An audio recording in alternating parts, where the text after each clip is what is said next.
Greetings once again for this week. This is the second video for this week in which I will discuss a few things about scapegoating and about especially the first few pages in The Scapegoat by René Girard. I will not go into details, but I will just say a few ideas about it.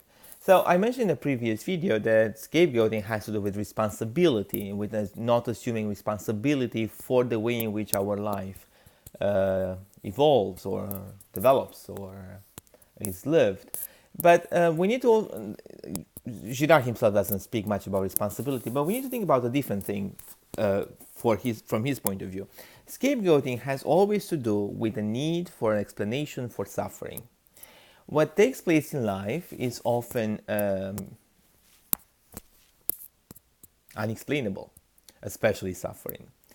And human beings need, in order for them to continue their life, human beings need to somehow explain why the events that took place in present or in the past took place, why they actually happened. So, because they cannot assume the blame, because going on is difficult if you assume blame for the suffering in your own life, you find agents for the evil that took place in your life. It is a behavior that is as old as humanity. If you consider the Judeo-Christian tradition, you can see the story of Cain and Abel, in which one of the brothers killed the other because he perceived that his brother was guilty for the lack of love that God offered him. In this book, in René Girard, in the first chapter, he talks about the Black Death of the 14th century. And he talks about Jews as being the scapegoat at that moment. But let me go into more general ideas. The scapegoat himself or herself is the one who bears the blame in the place of others. That's usually the way in which we have to understand the scapegoat. So not the process of scapegoating, but the one who scapegoated, the scapegoat. And the process goes this way. Evil takes place, then evil is unexplainable. That is, we cannot find an explanation for it, or we do not desire to see the actual explanation for the evil that we experience. We still need to go forward in order for us to live our life, but we cannot go forward unless pain is someone explained. Then pain is resolved by punishing someone else for whatever difficulty we have, and we have to choose a victim. And the victim is often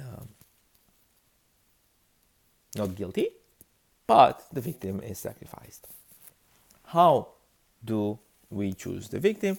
We normally choose the victims from the populations that are vulnerable, populations that are not defended by states, and that's one of the reasons why the Jews have been traditionally scapegoated, and from people who are different than us.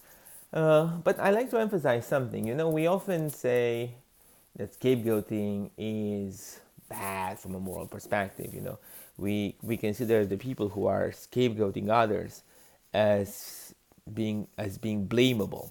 But we have to realize that we all engage into scapegoating. That doesn't make it justifiable, do not understand me wrongly. So I'm not saying scapegoating is justifiable, but we have to acknowledge at the same time that the scapegoating as a process takes place all the time in our lives. Think of it this way. You do not like a class. Evil takes place, and you have to explain that evil. Who is the one guilty for you not liking the class? The teacher, the school, whoever makes you take that course, and so on. I don't like a class. My students are guilty because they do not like philosophy, right?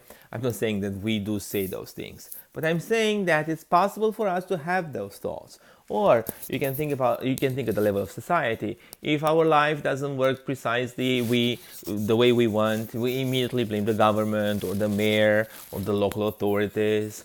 Or if we do not have enough money, we blame the rich. If we do not like the way in which our streets look like because they are homeless over there, we blame them because they are present. If we do not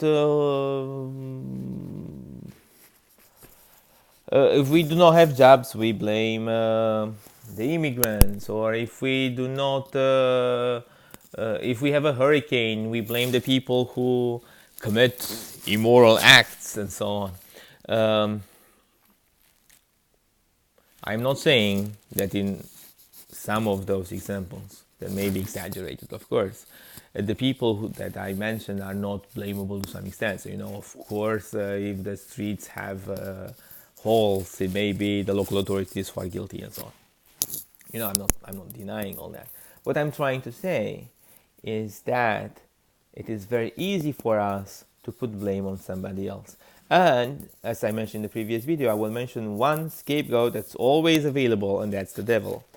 Something goes wrong, we do something bad, I didn't want to do it, the devil made me do it. So I do not assume responsibility. In any case, please do read those 20 pages or so from René Girard. Think of how he analyzes the writing of somebody else and analyzing it by showing that that person commits scapegoating. And think of how the process of scapegoating takes place in our lives. Do respond online to the 2 questions I uploaded over there. Do respond to the video questions as well. And if you have any questions about anything, please let me know. Take care.